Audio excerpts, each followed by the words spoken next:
How to publish starting place in Roblox. So first what you want to do is of course open up roblox.com just like so. Wait for it to load.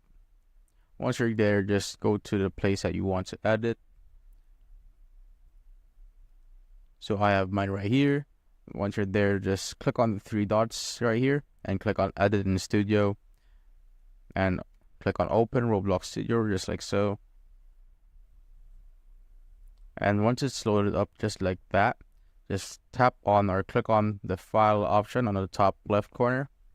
Then just simply click publish to Roblox or public to Roblox as, so that you could pick the save location. But for me, I just click on publish to Roblox.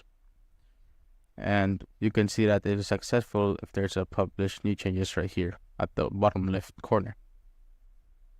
Next thing that you can do is just go to view on the top navigation bar right here. Once you're there, go to asset manager, which is this icon right here, like at the first one on the list up right there.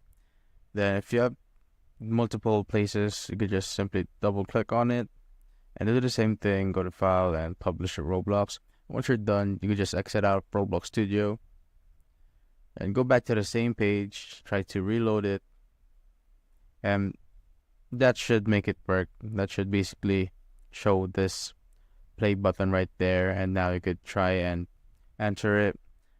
And that's how you basically publish in Roblox or publish your starting place in Roblox.